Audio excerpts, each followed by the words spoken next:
Welcome to Wisconsin in Focus. I'm JD Davidson. The mental health of students seems to have become more and more of a concern over the past several years. With the struggles through the COVID-19 pandemic, those issues seem to grow even more. Wisconsin tries to measure the mental health of students, and the state superintendent believes she needs more support for those students.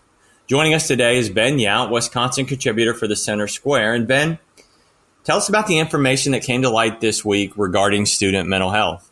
This is the snapshot that they take every other year as to how young people in Wisconsin's high schools are feeling. And as anyone who went through high school, and certainly as anyone who has children in high school know, there are an awful lot of kids who are anxious, who are depressed, who have feelings about where they are. And the state superintendent, Dr. Jill Underly, said that the numbers would show about 6 in 10 kids report feeling anxious or depressed or stressed about something. About 6 in 10 kids in high school are reporting themselves to have a mental health issue. It's not surprising, but again, these are the numbers. And here's how Underly framed it when she first spoke to reporters this week. Our kids are in immediate need of our collective health. The statistics that we've collected aren't just numbers. They represent thousands of Wisconsin children. Each child in Wisconsin is a bright light and a hope for our future.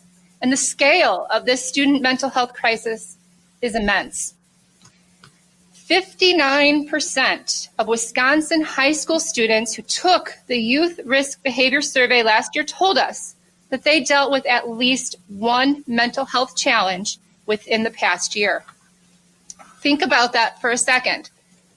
Almost 6 out of every 10 Wisconsin high schoolers are telling us that they feel anxious, depressed, or suicidal.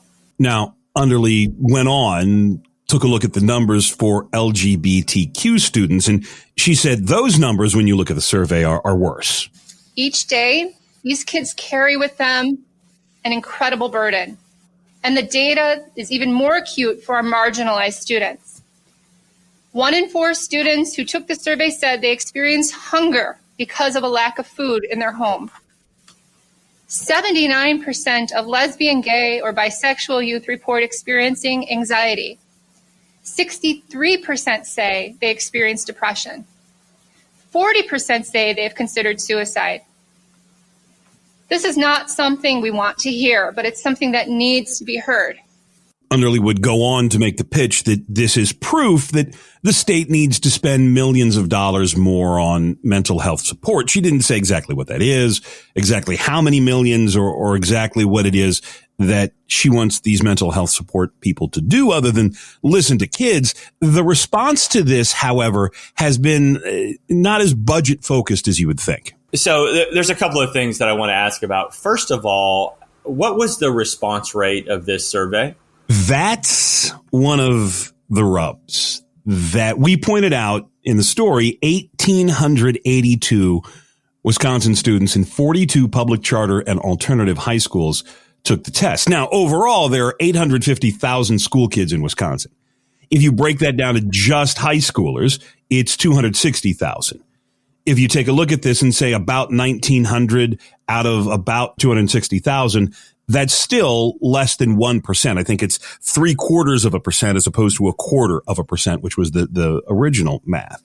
And then you say, okay, well, if 1,882 kids took the test, took the survey, filled this out, and 60% of them said that they were stressed or anxious or depressed, that means that you've got about 1,000 kids in Wisconsin public schools who are saying that they are anxious or depressed or bothered by something.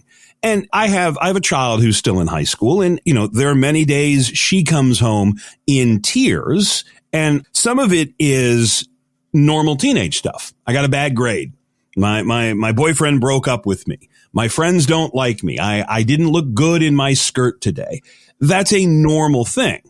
Now, to be fair and to be absolutely clear, there are some young people who really do need professional help. They need to see a doctor. They need to talk about their depression. They need to talk about anxiety. The question here is, can you say about 1,000 of Wisconsin's 260,000 high schoolers represent a growing and ongoing threat to the mental health of the state of Wisconsin? And again, not to be glib, but high school kind of sucks.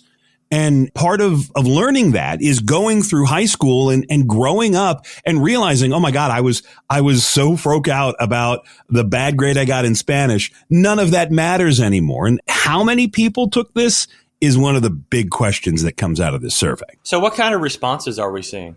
You see the typical response that you have an awful lot of pro public school folks, Democratic lawmakers, very concerned groups, the teachers unions, who say, yep, absolutely, we need to hire more people, which is kind of the push here, right? If you have a mental health need in a school, we'll go get a mental health worker. And then, well, the mental health worker is going to have to find something to justify their paycheck. So there's going to be a mental health need in that school. And don't forget, just about everybody who gets hired into a school, except for administrators, is going to be a teachers union member, and the teachers unions like to find people who pay dues, and you go through that whole little circle.